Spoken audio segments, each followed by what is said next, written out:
As always, we look back, the disappointment of Bala Town, but 3 days later, the chance to put it right at Park Avenue.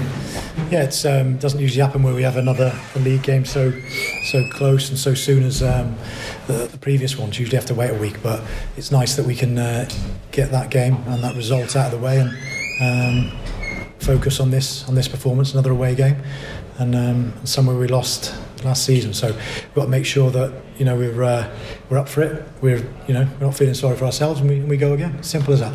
And what was your message to the players, not just in terms of looking back to the Bala result, but more importantly, looking forward to the Aberystwyth challenge? Yeah, looking forward to an away game, somewhere that we'll hopefully dominate possession. So we've got to make sure that at set plays again, corners, free kicks, that we stand up and we're there to be next on the line, clearances, first contact on the ball, and hopefully they don't cause us too much trouble. They've come off a defeat, so we're in a position where they're good professionals, they're good players.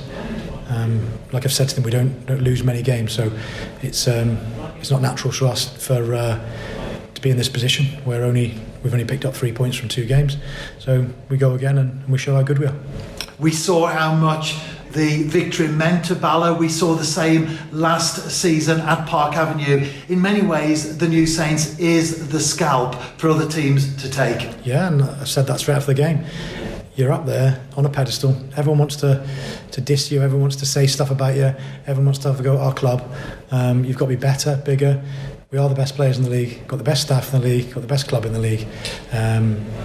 And obviously it's early on in the season, but you don't win as many titles as we do in a row. You don't win as many trophies. It doesn't happen overnight. And certainly the odd defeat here and there, and the odd performance that isn't up to scratch doesn't happen very often. So no one's panicking. We're fortunate that we can go again against Aberystwyth. And of course, as the manager, you need time to clear your head with that defeat behind. But is there likely to be a change or two in the starting lineup at Aberystwyth? Yeah, I think so. That was already planned.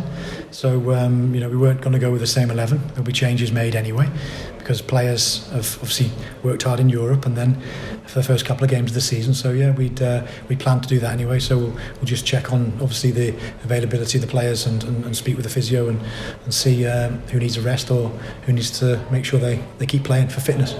And as you know, Scott, we've invited fans this season to ask questions in the press conference.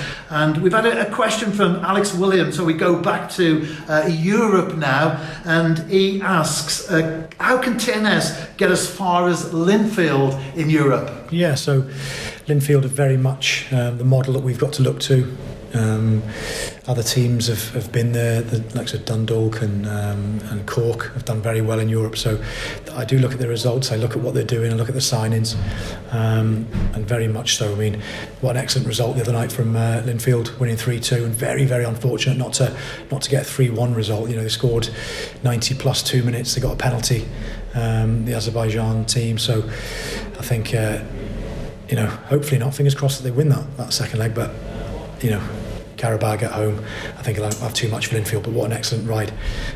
We've got to aspire to where they are and what they're doing, and that is the model. Like I said, that's what we want to do.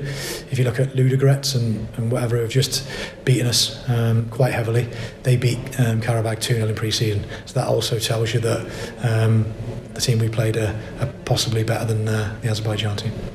And John Vaughan, he asks the question, well, we lost Tom Holland in the summer, who had a very good season. Do you, Scott, have to change your game plan, as Tom was a defensive-minded player and other midfielders are more attacking?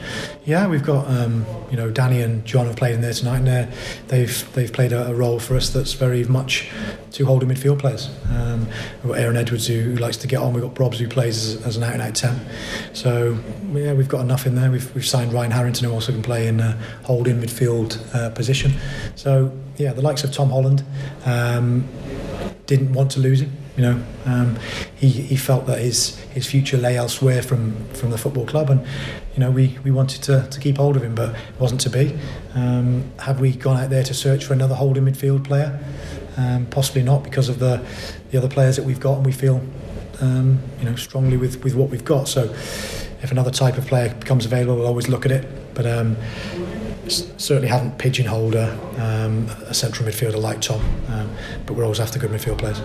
And finally, Scott, for those who are wondering about the backdrop, this is not our familiar setting. Due to time limitations, we've done the press conference immediately after the Bala Town game. We're in the pavilion here at Maes Tegid.